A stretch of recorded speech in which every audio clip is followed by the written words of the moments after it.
santai aja. Minum dulu, makanya harus minum dulu. Siang pada siang aja selamat siang. Sama-sama. Saya dari kita mahasiswa dari UPH mau interview salah satunya itu dari agama Islam. Semoga dikenalkan.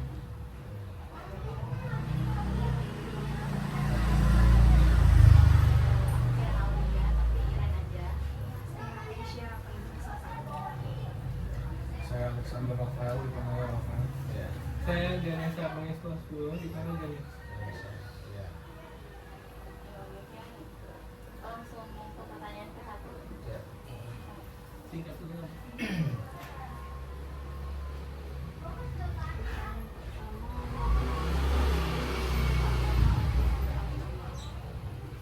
Kenapa manusia harus ada misi beragama? Ya, betul. Sesungguhnya manusia itu memang harus beragama karena supaya mempunyai bendera di sananya, ya, supaya ada yang bertanggung jawab. Cuma kita mau beragama maupun Islam maupun di luar dari agama Islam, tapi dia punya pertanggungjawaban nantinya kelak nanti di alam sana. Satu. Jadi harus kita mempunyai beragama, baik itu agama yang sesungguhnya maupun adalah baik Muslim maupun non Muslim. Pertanyaan kedua. Tujuan beragama tiada lain adalah untuk mengenal siapa diri kita dan siapa Tuhan kita. Ya.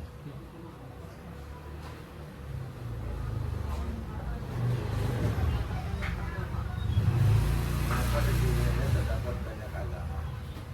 Sebetulnya agama yang sebenarnya itu cuma satu, adalah inna dinna indallahil Islam.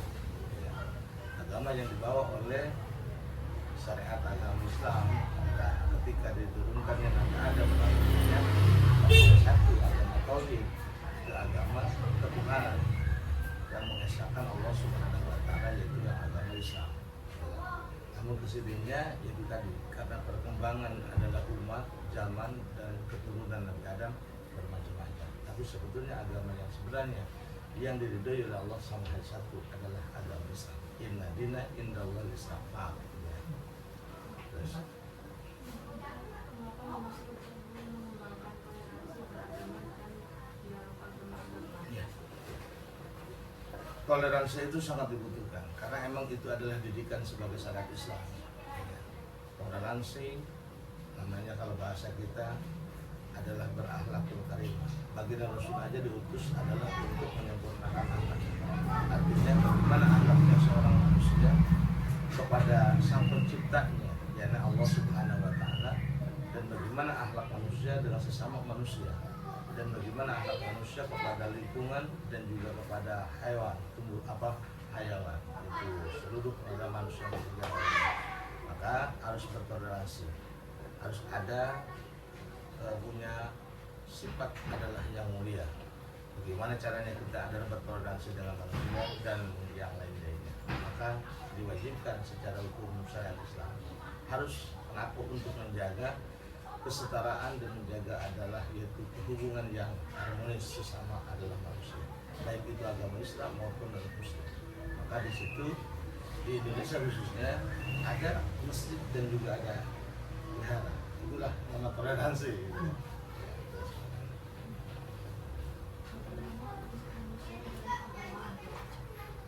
Bagaimana konsep manusia dalam agama kita sebagai adalah agama Islam, konsep kita adalah yaitu menjalankan apa yang diperintahkan oleh Allah dan Rasulullah Sallallahu Alaihi Wasallam. Sebab kata Allah bahwa kita ini diperintahkan untuk menyembah Allah Subhanahu wa taala.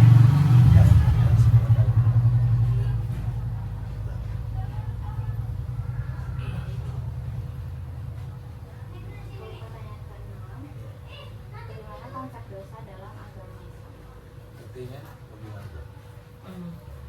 Konsepnya itu Maksudnya konsep dosa tuh bagaimana dosa itu berakibat dalam Islam gitu. ada kan pahamnya. Bagaimana akibat daripada dosa dari agama Islam ya? Efek dari perbuatan dosa dari agama Islam, ketika dia adalah mengaku sebagai umat muslim, ya, terus lalu bagaimana ketika dia menjalankan atau melakukan perbuatan dosa, sudah jelas pasti ada efeknya untuk pribadi, ada efeknya untuk lingkungan. Jadi kata baginda Rasul, ayat al-insanu mayadhu daruna fihi aw idrun. Hendaklah kamu sekalian ini menjauhi perbuatan-perbuatan yang dilarang oleh Allah Subhanahu wa taala atau yang menjadi murkanya Allah, baik akan merugikan diri sendiri ataupun merugikan orang lain. Jadi harus konsep bagaimana? Harus dijauhilah adalah kemaksiatan-kemaksiatan. Baik akan merugikan, contoh kita misalkan minum-minuman, narkoba dan lain sebagainya. Itu akan merusak diri kita, badan diri sendiri atau efeknya kepada orang lain. Untuk pertanyaan selanjutnya, bagaimana konsep keimanan dalam agama Islam? Konsep keimanan dalam agama Islam harus dipupuk, harus diperkuat, harus ditumbuhkan supaya adalah kuat sekuat-kuatnya. Jangan sampai iman itu bagaikan air daun talas. Tahu daun talas? Goyang terus dia. Namanya imannya nggak ada punya keyakinan. Imannya harus kuat bahwa itu adalah kita pegang teguh keimanan kita kepada Allah Subhanahu wa taala. Jangan sampai iman itu yaitu bagaikan air talas goyang. Ada yang ngajak ke sini, maksiat ikut, ini maksiat ikut. Bagaimana caranya? Datanglah ke tempat-tempat ilmu, maka perkuatlah dengan ilmu agama pertama. Apa di dalam ilmu agama? Yaitu Al-Quran, hadis, ijma ulama dan qiyas. Oh gitu. Untuk pertanyaan ke-8, bagaimana konsep Allah atau Tuhan dalam agama Islam? Siapakah Allah? Begitu. Lanjutannya. Siapakah Allah di dalam Islam? Siapakah Allah di dalam Islam? Ya ayyuhalladzina amanu alladzi khalaqal mauta wal hayata liyabluwakum ayyukum ahsanu amala. Allah itu adalah yang menciptakan seluruh alam semesta. Adanya langit dan adanya bumi ini bukti adanya Allah Subhanahu wa taala. Ya, jelas kan? Buktinya adanya Allah.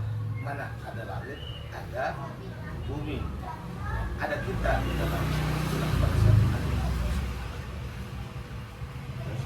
Untuk pertanyaan ke-9, bagaimana konsep kitab suci, proses kerjanya, dan bagaimana bisa disebut itu kitab suci? Ya. Al-Quranul Karim, kitab suci agama Islam. Kitab suci agama Islam itu namanya Al-Quranul Karim. Konsep adalah turunnya Al-Quranul Karim adalah yang dibawa oleh malaikat Jibril kepada baginda Rasulullah Nabi Muhammad SAW yang diturunkan 22 tahun, 2 bulan, 22 hari. Prosesnya secara berangsur-angsur. Ada alam dunia, ada alam dunia dan alam yaitu langit dunia. Ada langit dunia dan alam dunia. Diturunkan langsung dari Lauhil Mahfuznya adalah secara global. Begitu turun di langit dunia kepada baginda Rasul Nabi Muhammad SAW berangsur-angsur sehingga sampailah 22 tahun, 2 bulan, 22 hari. Itulah konsep Al-Quran, maka disebutlah kitab suci karena bukan tulisan manusia, bukan tulisan malaikat, langsung yang punya alam Allah Subhanahu wa taala.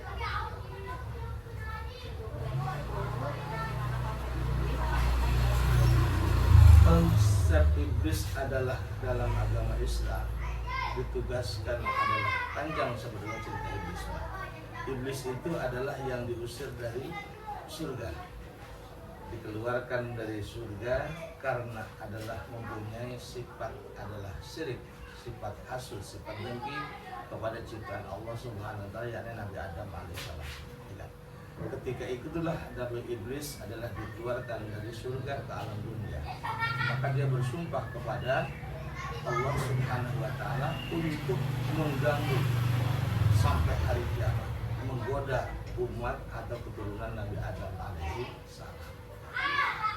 Jadi tugas iblis itu hanya untuk mengganggu dan menggoda keturunan Nabi Adam alaihissalam. Ya. Pertanyaan nomor 11, bagaimana konsep ibadah atau ritual dalam agama Islam? Konsep ritual dari agama Islam itu satu, menjalankan adalah rukun Islam, ya. Menjalankan rukun Islam. Jadi agama itu Satu, mengucapkan 2 kalimat syahadat, kedua menjalankan sholat, ketiga zakat, keempat puasa, kelima adalah menjalankan ibadah haji jika mampu. Itulah ritual yang wajib hukumnya bagi umat Islam, yang wajib dijalankan. Yang limanya bima mampu, tapi yang empatnya adalah wajib, ya. Jadi nggak ada istilah mampu kalau yang empatnya mah. Yang kelimanya bila mampu boleh menjalankan yang kelima itu bukan haji. Itulah ritual dari agama Islam. Terus, Selanjutnya, bagaimana konsep akhir zaman atau kiamat dalam agama Islam? bagaimana konsep akhir zaman artinya dijelaskan?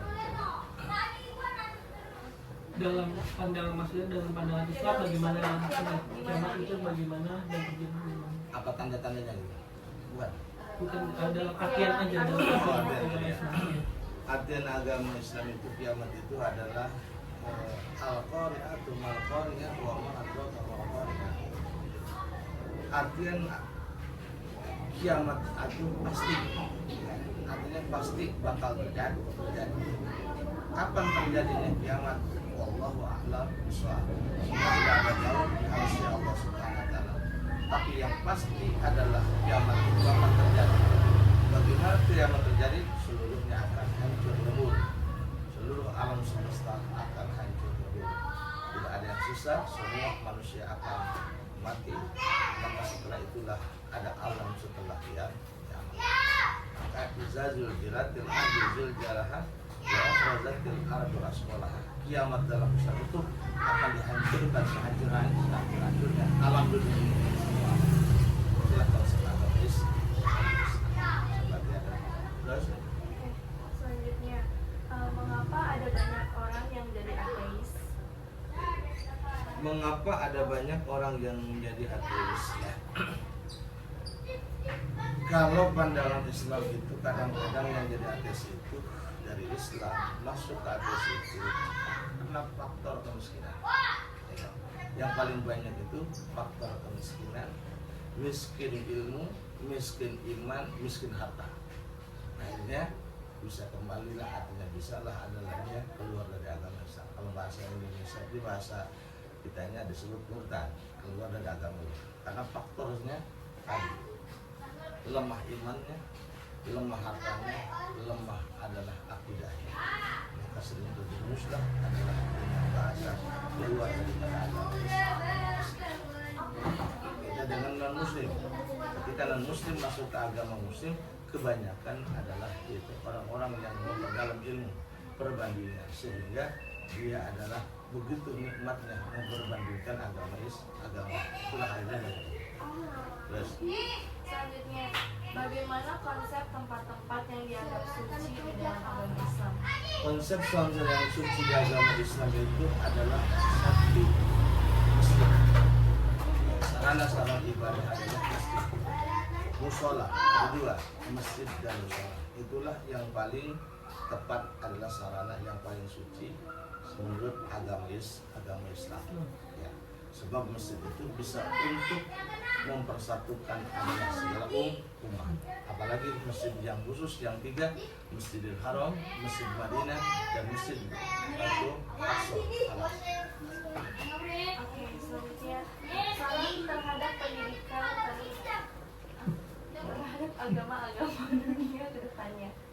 Saran terhadap pendidikan terhadap agama dunia sebenarnya, saran agama itu Islam itu harus dikembangkan supaya Islam ini maju, supaya Islam ini berkembang dengan cara bagaimana? Dengan cara generasi penerusnya model kita ini yang sudah memeluk agama Islam tentunya harus mensiarkan agama Islam. Insya Allah Islam akan maju. Terus, baik, pertanyaan selanjutnya, apa saran Anda bagi Menteri Agama dan pemerintah dalam menciptakan kerukunan umat beragama? saran kita sebagai adalah yaitu masyarakat untuk Menteri Agama, terutama Menteri Agama itu adalah pimpinan yang paling tertinggi di negara kita sebagai agama Islam. Mestinya harus memberikan contoh kepada masyarakatnya, kepada adalah umat yang ada di Indonesia. Cuman jangan memberikan contoh aja, harusnya harus menjadi contoh. bukan hanya saja memberikan contoh, tapi harus menjadi contoh sebagai figur baginda Rasul Nabi Muhammad. Laqad kana lakum fi Rasulillahi uswatun hasanah. Gitu. Baginda Rasul adalah sebagai uswatun hasanah, sebagai contoh. Ya, jangan hanya pandai memberikan contoh. Itu juga sama. Kalau memberikan contoh mah gampang, tapi yang menjadi contoh dalam itu sulit. Iya. Pertanyaan ke-17, bagaimana proses terjadinya alam semesta ini menurut agama Islam? Proses terjadinya alam ini adalah kun fayakun, dengan disatukannya antara kudrat dan iradah Allah Subhanahu wa taala. Allah menciptakan alam semesta karena dengan kehendak Allah Subhanahu wa taala. Seluruh alam semesta Allah ciptakan dengan kehendak Allah Subhanahu wa taala. Selanjutnya, apa peran mahasiswa dalam berdialog dan toleransi beragama menurut Bapak? Peran mahasiswa itu dalam toleransi harus bijaksana, harus punya keteladanan dan juga salah satu akhlak yang mulia, saling hargai dan menghargai sesama agama selama itu tidak mengganggu, ya kan? Sama mahasiswa baik untuk adalah agama Islam atau non Muslim, silakan adalah toleransi. Pertanyaan ke-19, bagaimana supaya manusia bisa selamat masuk ke surga atau nirwana? Apa yang harus kita lakukan? Bagaimana manusia sudah bisa masuk surga? Tentunya menjalankan hak dan kewajibannya sebagai hamba. Kalau Muslim itu sebagai hamba Allah, mungkin dari non Muslim juga sebagai hamba Tuhan, gitu kan. Harus menjalankan adalah yang diperintahkannya. Kita sebagai umat Muslim menjalankan perintahnya tadi, yang 5 tadi. Insya Allah akan masuk ke dalam surganya Allah Subhanahu wa taala selama tidak mengingkarinya. Pertanyaan ke-20, jika ada banyak orang yang tidak beragama, apakah ada hukuman bagi mereka? Bagaimana jika orang beragama justru lebih banyak dosa dibandingkan dengan orang-orang yang tidak beragama? Iya. Sebetulnya tidak ada ruginya bagi Allah Subhanahu wa taala. Hambanya beribadah dan tidak beribadah, ya, bagi Allah itu tidak akan rugi. Ya. Allah Ghaniyyun, Allah Maha Kaya. Allah Maha Kaya segala-galanya. Umat manusia hambanya, baik muslim dan non-muslim, tidak beribadah kepada Allah Subhanahu wa taala, tidak ada ruginya bagi Allah. Sebab Allah sudah menyiapkan 2 tempat, antara surga dan neraka. Surga bagian orang-orang yang beramal baik dan beramal soleh, neraka orang-orang yang tidak mengikuti perintah Allah dan Rasulnya. Pertanyaan ke-21, bagaimanakah konsep keselamatan menurut keyakinan agama Muslim? Konsep keselamatan bagi umat muslim itu ati Allah wa ati Rasul, menjalankan perintah Allah dan menjalankan perintah Rasul. Insyaallah konsep umat manusia yang beragama Islam akan selamat selama dia taat kepada Allah, mengikuti perintah Allah dan Rasulnya, dan mengikuti adalah ajaran-ajarannya, ya kan? Bukan hanya sekedar mempercayai bahwa itu adalah perintah Allah, tapi juga harus dilakukan, ya kan? Ya seperti kita beriman, iman itu tidak cukup hanya diucapkan dengan lisan, tapi harus diucapkan dengan dan dilakukan dengan perbuatan. Ya. Jadi tidak cukup diucapkan dengan lisan, harus diyakini dengan hati, dibuktikan dengan perbuatan dan tindakan. Itulah insya Allah.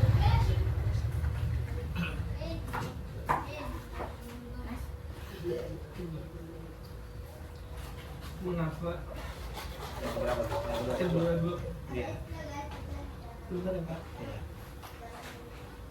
Mengapa ada kejahatan? Ya, mengapa ada kejahatan di dunia ini dan dari manakah sumbernya? Apa hukuman bagi kejahatan di masa akhir hidup? Ya. Mengapa ada kejahatan di dunia ini? Tadi kejahatan pasti ada. Selama di situ ada iblis, ada setan. Kenapa? Emang tugasnya iblis itulah untuk menggoda hamba manusia, ya kan? Supaya apa? Supaya menjadi temannya nanti di yaumil akhirat, di neraka jahat. Ya, nah, itulah makanya kenapa manusia terjerumus dan ada dosa. Akibat dari tipu dayanya setannya, maka manusia itu akhirnya tergoda sehingga ingin berbuat kemaksiatan. Kalau ada agama Islam itu orang ini suruh ibadah sholat, karena ada iblis bisikan setan juga, jangan sholatlah, capek sholatnya udah itu aja, main aja, kumpul aja gitu. Nah itu namanya godaan setan, dosa. Nah bagaimana dengan efek dosa tadi? Ya itu tadi akan mendapatkan siksaan dan hukuman sesuai dengan apa yang diperbuatnya. Pertanyaan nomor 23, bagaimanakah asal mula manusia menurut agama ibu? Agama bapak. Agama kita gitu, agama Islam ya. Iya. Wa ma khalaqul jinna, apa ciptaan agama kenapa nih? Mengaku manusia. Bagaimana asal mula manusia? Iya Pak. Menurut agama. Asal mula. Asal mula manusia itu diciptakan oleh Allah Subhanahu wa taala, diciptakan dari segumpal darah. Segumpal darah, terus adalah segumpal daging yang asalnya dari tetes air mani yang hina. Akibat daripada hubungan dua insan yang berbeda jenis, manusia laki dan perempuan, maka tumbuhlah setetes air mani, dan setelah adalah 40 hari jadilah adalah gumpalan darah. 40 hari kemudian gumpalan daging. Setelah 40 hari adalah menjadilah dibentukkanlah adalah yaitu bayi, wujud manusia yang punya dengan sempurna. 4 bulan 10 hari disempurnakan di ruhnya adalah manusia. Pertanyaan nomor 24, mengapa manusia ada di bumi ini? Apakah tujuan manusia diciptakan? Ya ayyuhalladzina, ada di dalam Al-Qur'anul Karim, Allah menciptakan adalah manusia di muka bumi ini. Sebetulnya belum sebelumnya manusia sudah ada. Allah menciptakan makhluk jin. Sebelum manusia turun ke alam dunia, Allah sudah menciptakan makhluk jin. Karena Allah ingin menciptakan khalifah di muka bumi ini, maka Allah dengan cara menciptakan Nabi Adam alaihissalam. Diciptakanlah Nabi Adam alaihissalam. Setelah itulah proses perjalanan hidup adalah Nabi Adam di surga, sehingga sampai adalah dengan 7 rayuan setan turunlah ke alam dunia. Maka jadilah adalah makhluk manusia, yaitu yang turunkan ke alam dunia. Hakikatnya Allah ingin menciptakan manusia di dunia. Tapi dengan proses perjalanan ada di Al-Quran, proses perjalanan adalah Nabi Adam alaihissalam. Pertanyaan nomor 25, bagaimana sikap agama Islam terhadap korupsi dan LGBT? Seluruh mungkin agama tidak suka dan tidak senang dengan adalah perbuatan manusia yang tidak sesuai dengan syariat Islam maupun adalah di luar agama tentang korupsi maupun LGBT. LGBT adalah yaitu persetubuhan antara satu jenis dengan jenis yang sama, baik laki dan laki, perempuan dengan perempuan. Secara agama Islam adalah dikutuk, dilaknat, tidak diperbolehkan perbuatan itu sebab itu melanggar undang-undang syariat Islam.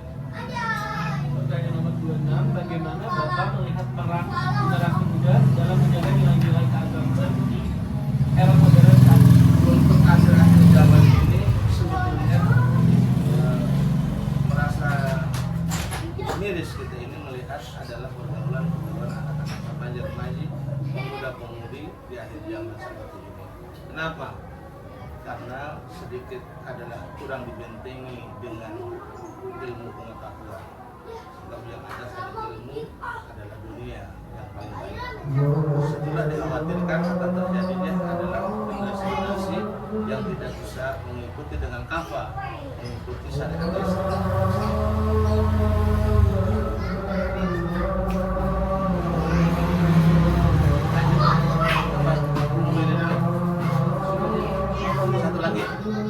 Satu lagi, lanjut. Pertanyaan nomor 27, pesan apa yang ingin Bapak sampaikan kepada masyarakat khususnya anak muda agar tetap hidup dalam beragama? Pesan saya sebagai adalah kepada masyarakat adalah tingkatkanlah ilmu agama, ilmu pengetahuan kita, baik agama maupun umum yang berhubungan dengan akhlakul karimah dan berhubungan dengan akhlakul karimah. Tingkatkanlah ilmu pengetahuan pengetahuan itulah kita akan mengetahui sejauh mana tugas-tugas kita, sejauh mana kewajiban kita kepada Allah, sebagaimana ada kewajiban kita kepada sesama manusia. Agar manusia adalah beriman, berakhlak, meningkatkanlah ilmu pengetahuan, baik secara umum maupun secara khusus. Insya Allah, anak-anak dengan dibekali adalah ilmu, insya Allah akan menjadi anak-anak muda yang beriman dan bertakwa kepada Allah Subhanahu wa Ta'ala. Bahkan kata Sayyidina Ali, hidup tanpa ilmu tidak ada gunanya, adalah jalan yang masalah. Itulah ketahuilah kata Sayyidina Ali bahwa kehidupan anak muda ini harus dibekali dengan ilmu dan iman pada Allah Subhanahu wa Ta'ala. Sekian wawancara dari kami. Terima kasih Bapak atas jawaban-jawaban yang sangat kita bisa pelajari ke depannya. Sekian